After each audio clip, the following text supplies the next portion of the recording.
Hello friends, मैं भूपेंद्र पाल। आज हम एब्रेसिव के बारे में स्टडी करेंगे। क्या होता है एब्रेसिव? हिंदी में बोलते हैं इसको अपघर्षक। अपघर्षक मतलब अत्यधिक कठोर एवं तीक्ष्ण होने के कारण ये क्या होते हैं, दूसरे अन्य पदार्थों को तोड़ने व घिसने के काम में लिए जाते हैं। एग्जाम्पल जैसे हम समझे कि यदि हम कोई दो पत्थर लें और हम उनकी कठोरता पहचानना चाहते हैं तो हम उन दोनों को जब रबिंग करते हैं, आपस के अंदर रगड़ते हैं, जिस पे पहले निशान पड़ जाएंगे वो क्या होगा, नरम होगा, और जिस पे निशान नहीं पड़ेंगे वो क्या होगा, कठोर होगा, कंपैरिजन टू दोनों के। अब यहाँ बात करते हैं हम कि इनको किस आधार पे बांटा गया है। तो पहला है कठोरता, यहाँ पे लिख रखा है मैंने। दूसरा है दृढ़ता। तीसरा है हाई थर्मल रेसिस्टेंस। तीन गुणों के आधार पर इनको बांटा गया है। अब हम बात करते हैं नेचुरल एब्रेसिव की और आर्टिफिशियल एब्रेसिव।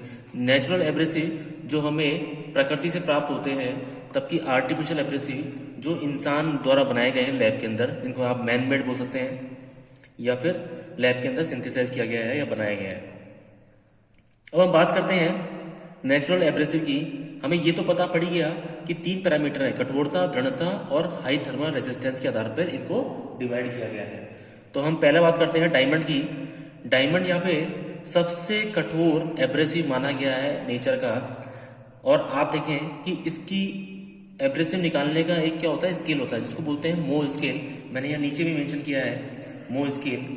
और इसके अंदर 1 से लेके 10 तक क्या रखे गए हैं, एलिमेंट्स या तत्व रखे गए हैं या एब्रेसिव रखे गए हैं, जिसके अंदर 10 नंबर जिसको मिला है वो सबसे ज्यादा कठोर है, और वो किसको दिया गया है, डायमंड को दिया गया है। अब हम बात करते हैं डायमंड की। ये क्रिस्टलीय प्रूफ है, हमें सब पता है क्रिस्टलीय किसका प्रूफ है, ये कार्बन का प्रूफ है, कार्बन का आइसोटोप है, और इसका कठोरतांक 10 है। इसका मतलब ये मैक्सिमम कठोर है।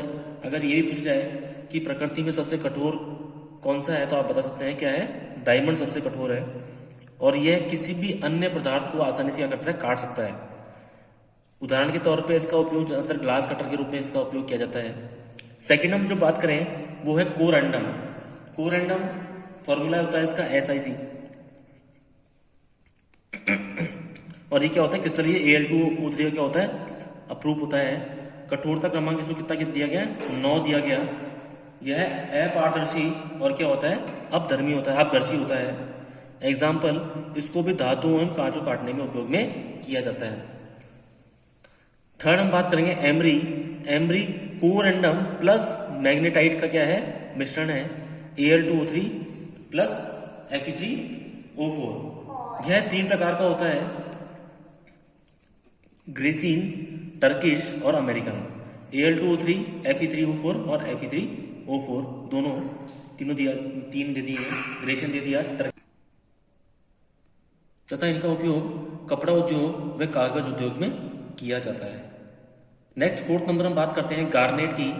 Garnet Al2O3 plus magnesia plus calcia plus iron oxide का मिश्रण होता है, जिसका कठोरता क्रमांक मो स्केल के अकॉर्डिंग 6 से लेकर 7.5 के बीच में रखा गया है।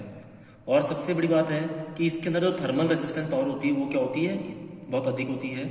और इसको भी जो आपका पेपर इंडस्ट्रीज है या आपकी या टेक्सटाइल इंडस्ट्रीज है, उसमें उसका उपयोग किया जाता है।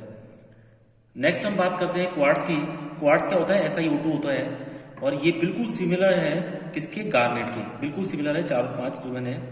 और इसका उपयोग भी सैंड में और जो क्वार्टाइज होता है या जोसेफ उसमें होता है, इसमें इसका इस्तेमाल किया जाता है। नेक्स्ट हम बात करें 6 सैंडस्टोन।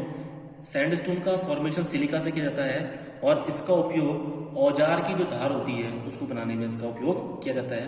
तो ये 6 मैंने नेचुरल एब्रेसिव लिखे हैं, ये 6 प्रकृति में पाए जाते हैं। और इनका मो स्केल के अंदर क्रमांक मैंने मेंशन किया है। डायमंड का 10 किया है, कोरेंडम का 9 किया है, एमरी का, गार्नेट का यहाँ पे 6, 6.5, 7 के बीच में किया है, क्वार्ट्स का हमने यहाँ पे, और सैंडस्टोन का। अब हम बात करते हैं आर्टिफिशियल एब्रेसिव की।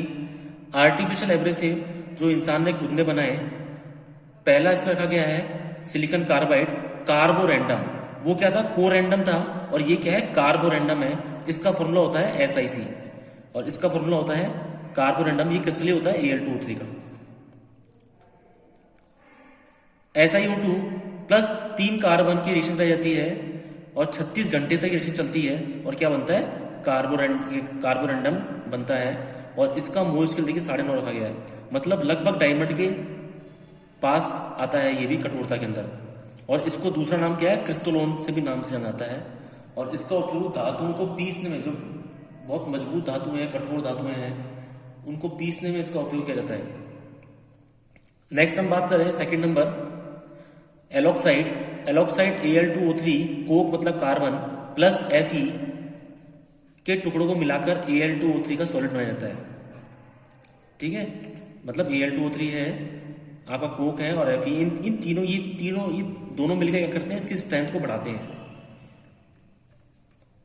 अगर Fe की बात करें तो ये दृढ़ता लेके आता है और कोक की बात करें तो ये थर्मल रेजिस्टेंस लेके आता है। Al2O3 कठोरता ही है और इसका मोल क्रमांक कितना रखा गया है, 9.0, मतलब कोरेंडम से बिल्कुल नीचे है। और ये भी उच्च तन्यता शक्ति प्रदान करने वाले पदार्थ हैं। काटने के लिए काम में किया जाता है, वही पदार्थों को घिसने के लिए काम में लिया जाता है। इसका उपयोग भी टेक्सटाइल में और पेपर मिल्स में किया जाता है। नेक्स्ट हम बात करें थर्ड नंबर, बोरोन कार्बाइड, जिसको नॉर्बाइड भी कहा जाता है, नॉर्बाइड। ये भी क्या होता है, बहुत कठोरतम क्या है, एब्रेसिव है। और इसकी रिएक्शन देख ले सकते हैं आप, B2O3 plus 7 carbon 2500 degree centigrade पर रिएक्शन होती है तो क्या बनता है, B4C, जिसको बोलते हैं नॉर्बाइड या बोरोन कार्बाइड। मतलब कार्बन की बैलेंस क्या होती है, 4 होती है, 4 पे क्या जुड़ा रहता है, बोरोन जुड़ा रहता है। प्लस 6 क्या निकलते हैं इसके अंदर, कार्बन मोनोऑक्साइड। और ये क्या होता है, अक्रियाशील होता है, मतलब रिएक्शन कम करता है, क्योंकि चारों बैलेंस ही बन गई तो रिएक्शन होगी नहीं। और इसको ठंडा कर पीस लेते हैं। और इसको भी देखिए आप, यह कठोरता के अंदर कार्बोरेंडम से भी क्या होता है, कठोरता। देखिए इसका मोल स्केल कितना आ रहा है, 9.6 से लेकर 9.7 के बीच में। और इसका उपयोग भी टेक्सटाइल के अंदर और पेपर्स मिल्स में किया जाता है। मोल स्केल मैंने यहाँ मेंशन किया है, सबसे जो कठोर माना गया है पृथ्वी के ऊपर या संसार में या प्रकृति में, वो किसको माना गया, डायमंड को माना गया है। 9 नंबर कोरेंडम माना गया है, 8 नंबर टोपैज को माना गया है, 7 नंबर क्वार्ट्ज को माना गया है, 6 नंबर फेल्सपार को माना गया है, 5 नंबर एपेटाइट को, 4 नंबर फ्लार स्पार को। ये फ्लास्पार है, ये फ्लार स्पार है, आर आता है यहाँ पे। 3rd नंबर कैल्साइट को, 2 नंबर जिप्सम को और 1 नंबर कौन है, टेल को। मतलब सबसे कठोर अगर कहा जाए इस स्केल के अंदर तो डायमंड है और इसके कंपैरिजन में सबसे नरम कौन सा है, टेल का। तो मेरे हिसाब से आपको समझ में आएगा एब्रेसिव क्या है। एब्रेसिव एक कठोरता को निकालने के लिए पैरामीटर बनाए गए थे कुछ तत्वों के लिए, और उस आधार पर कठोरता, दृढ़ता और हाई थर्मल रेजिस्टेंस के आधार पे इनको एक स्केल दिया गया, इसको बोला गया मोह स्केल।